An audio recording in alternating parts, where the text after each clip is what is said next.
Well, hi everyone. Welcome to, I think we're I'm going to say fourth in the series with getting to know BMO, of course, the Bank of Montreal. But this one's a fascinating one because one of the first ones we did was about first-time buyers. But as Assad will explain at the moment, there's something that's really exciting that is being done, or the BMO is doing, to help first-time buyers. So, Assad, how are you? Good to see you again. Thank you, Stu. I'm doing quite well. How are you doing? Yeah, not bad. Yeah, the summer's out. Or I'm going to say the sun is out, and summer is nearly here. So it's always nice. I'm waiting for my grass to go green now. So, and then of course that'll change the market because people listing and that like to maybe not. There's a certain percentage of people who don't like to list when the snow's around. Maybe you don't want people threading through the houses, So I think we're going to see more listings coming on the market. So, but that's good. It's only good for everything, isn't it? So lead us in, and let me just get the title right, because this is about first-time buyers. It's the First Home Savings Account. It's been out for a couple of weeks, and it's really hot. So if you'll explain it, I'll talk to you at the end of the explanation. For sure, definitely. So the First Home Savings Account, it's something that the government of Canada introduced and active as of April 1st, 2023. Financial institutions can now start offering a first-time home savings account, otherwise known as the First Home Savings Account. Now, what this is just imagine if your TFSA and RSP had a baby together. So you get the benefits of both the accounts. And yes, there are tax deductions available on the personal income tax benefits as well, just like an RSP would offer. So basically what you have to do is you have to be at least 18 years of age. You have to be at least a Canadian resident, and you have to be a first-time home buyer. Now, just to recap, a first-time home buyer is anybody who has not bought a primary principal residence property before, or has not lived in a primary property for their primary residence in the past 4 years, meaning they sold it 4 years ago, they were renting for 4 years, and after 4 years have elapsed, they want to buy a home again. Yes, they would qualify as a first-time home buyer.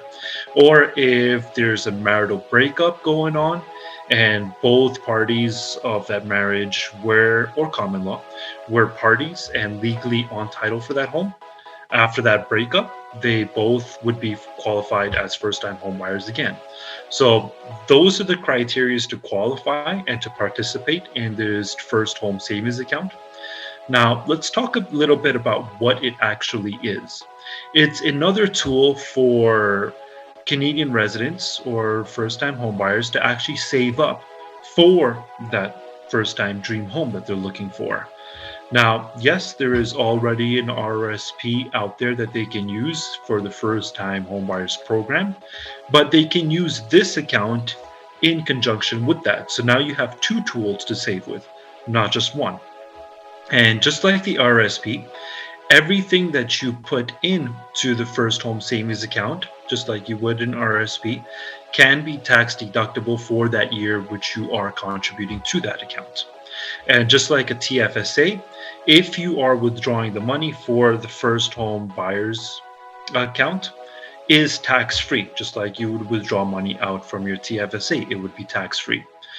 But the only thing is, unlike the RSP, you don't have to pay that money back in to the RSP. You don't have to pay that money back into the First Home Savings Account either, right?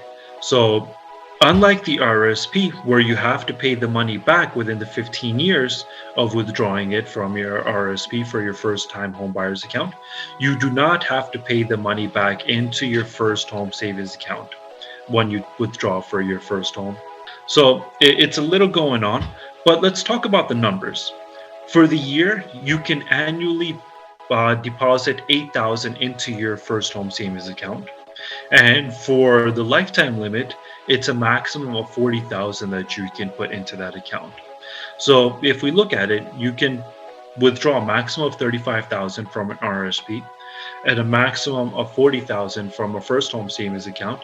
You have $75,000 that you can save up between the two tools for your first home purchase. So it's definitely great. It allows people to save a lot more safer. And with your first home savings account, you can grow the money in there as well, tax free, just like you would in a TFSA. So you can have your stocks, your investments, and your securities in that account and have that multiply in there, just like you would with a TFSA. So definitely something that every new home buyer, first time home buyers should explore and go out and open an account. It's definitely a great savings tool, and it'll help you grow your money while saving in order for you to buy your first home. It's very interesting, isn't it? And I know that, like you said, a lot of people are getting on board with it at the moment. Obviously, in the video, you explain it brilliantly, but with your contact information at the end of the video, then people can always get in touch with you. And I'm sure, because it is a bit overwhelming sometimes, I think, for people, you can gently walk them through everything. So I think that's a big plus, because they've met you on the video. Now they could meet you in person down at the BMO and get walked through the process. Yeah. A lot more to it, but in a nutshell, that's what the account is. And there's always details that other people would want to know, and I'd be happy to share. Great. Okay. Thanks, Assad. I'll put your contacts, as I said, at the end of the video, and I'll talk to you next time. We'll have another subject in the next one next week. Thank you. Have a good day.